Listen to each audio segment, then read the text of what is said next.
Belgium's King Leopold II was responsible for the death of 10 to 15 million people from 1885 to 1908 in what is today known as the Democratic Republic of Congo. That's like wiping out the entire population of New York City, Cairo, Sweden, or Belgium itself. This devil, this demon, this antichrist, the worst names and the worst adjectives in a dictionary wouldn't be sufficient to describe who he was and what he did. Over a century ago, German colonial forces in Namibia killed tens of thousands of Herero and Nama people in what many call the first genocide of the 20th century. They were also used as human material for eugenic research. When Britain claimed Kenya in the early 1900s, they didn't just rule it, they took it. The most fertile farmland in the country was renamed the White Highlands. And this wasn't just a name, this was law. Starting around 1890. So Africa fell under a completely brutal European rule. The Europeans were not nice. Germany committed a genocide in West Africa in the first decade of the 20th century. That was Germany's first genocide. It was followed by the second genocide in World War II. The British were god-awful. The European powers in general were god-awful. The Belgians, of course, we know King Leopold was mad. And the Belgians chopped off the hands of thousands and thousands of Congolese who they accused of whatever petty crime and so forth. So it was a very, very brutal period. And Africa remained impoverished up through the middle of the 20th century. Literacy rates in 1950, 5%. All that empire, they didn't want to give schools, they didn't want to educate anybody. So Africa became independent in some countries with 4 or 5 people with a high school education out of millions. The Portuguese were maybe the worst at this because Portugal was pretty poorly educated at home and it did nothing in its colonies in Africa, in Mozambique or Angola and other places. But in general, the European imperialists were completely nasty and dreadful, and Africa was impoverished at the start. It was also a rather small population. Africa had about 9% of the world population in 1950. And health conditions were miserable, mortality rates of infants extraordinarily high. Then came independence, came the beginnings of literacy, came the beginnings of health care, came the beginnings of malaria control, and so forth. Child survival rose, and that meant that population started to grow. And Africa's population went from 9% of the world in 1950 to about 18% today. That's actually getting there because Africa, if you add up the 55 countries of the African Union, that's about 1.5 billion people, same size as India, same size as China. The big difference is that the imperial powers divided Africa into 55 little countries, not one of which can thrive on its own, whereas India and China, because of the history, remained.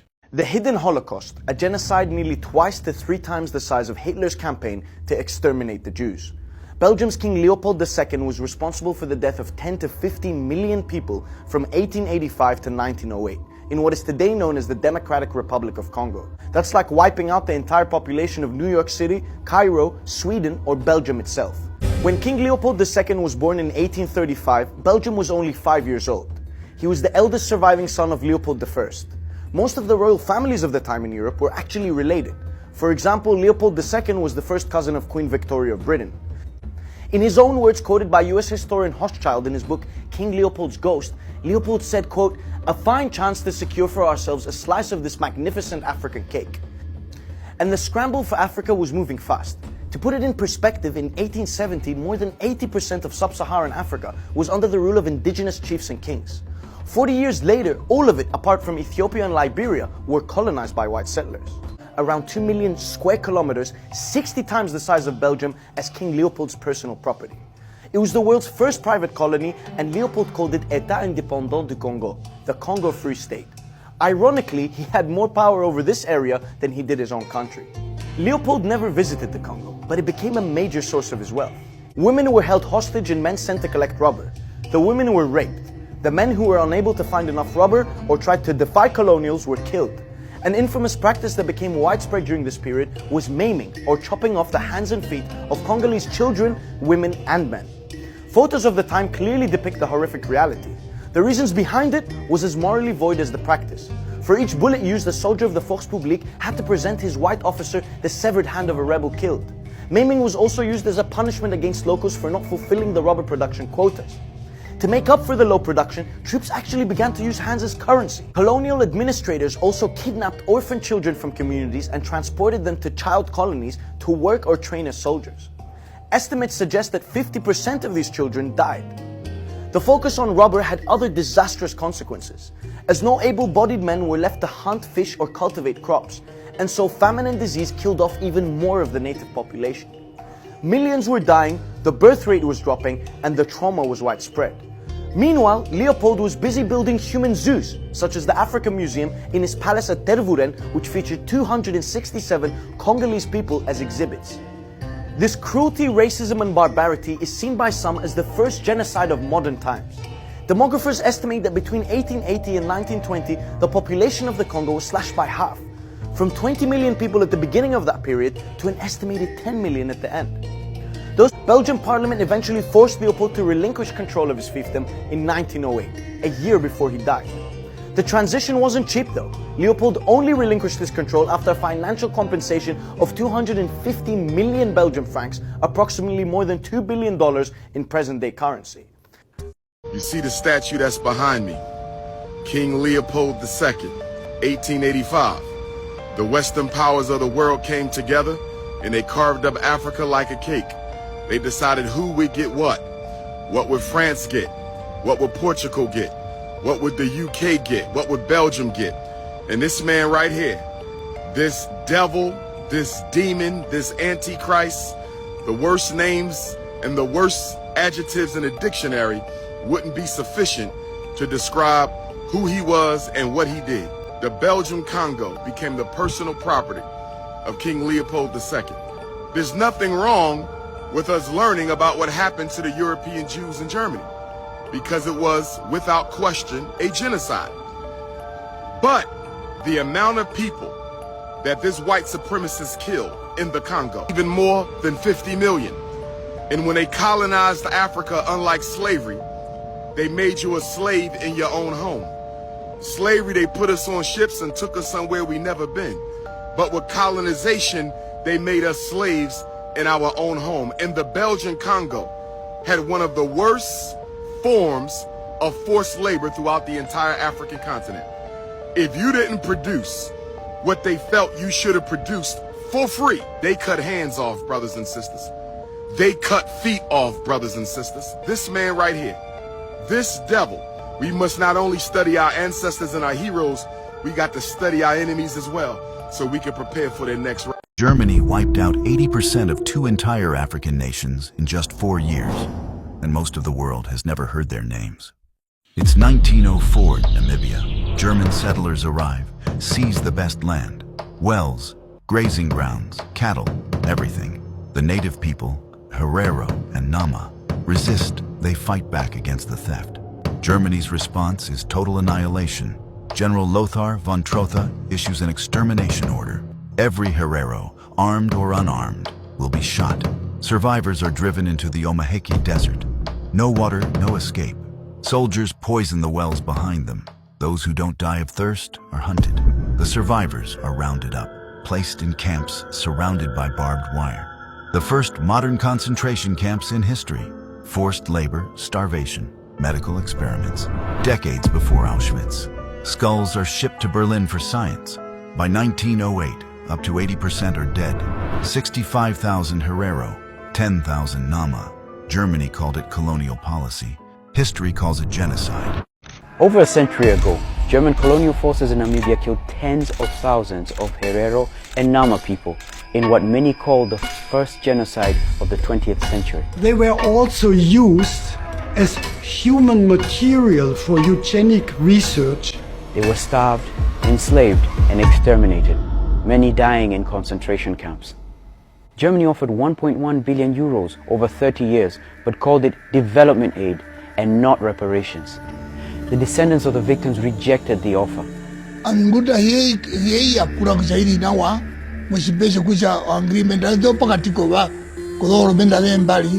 Today, many Herero and Nama still live in poverty, dispossessed of land, wealth, and recognition. Germany has apologized, but still doesn't use the word reparations, avoiding legal accountability. The negotiations, in our view, have been for political and moral reasons. And reparation is a legal term, and therefore we spoke about healing the wounds. But for the Nama and Herero, the fight continues for land, for reparations, and for justice. When Britain claimed Kenya in the early 1900s, they didn't just rule it, they took it. The most fertile farmland in the country was renamed the White Highlands. And this wasn't just a name, this was law. Africans, especially the Kikuyu, who had lived there for centuries, were forced off their own soil. And entire communities were moved to subpar reserves. And if that wasn't bad enough, Britain instituted taxes on the Africans that they could only pay by working for the settlers. Hut tax, poll tax, labour tax, all of these were forcing people into wage slavery. Movement as well was tightly controlled. Africans needed passes to leave their reserves, and wages, they were set incredibly low so that people were poor and dependent on the work. This wasn't about civilization, it was about creating a permanent class of cheap labour for Britain's plantations and railways. By the 1940s, people had had enough.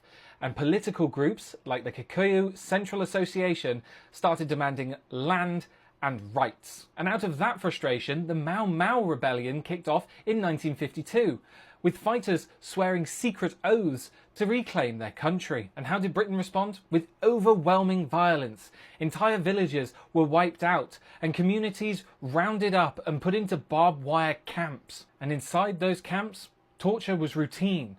Beatings, sexual assaults and starvation, and people were hanged after sham trials. The British official count stands at 11,000 Mau Mau people killed, but Kenyan survivors put that number higher, far higher, with a lot of civilians being caught in the crossfire. For decades, Britain denied all of this. In school books, they spoke of loyal Africans and terrorists, and the camps were airbrushed out of history. It wasn't until survivors sued the British government in 2000 that all of this information came out. In 2013, the UK government admitted what had happened and paid compensation. But even then, they called it an isolated incident and not the brutal system that it truly was.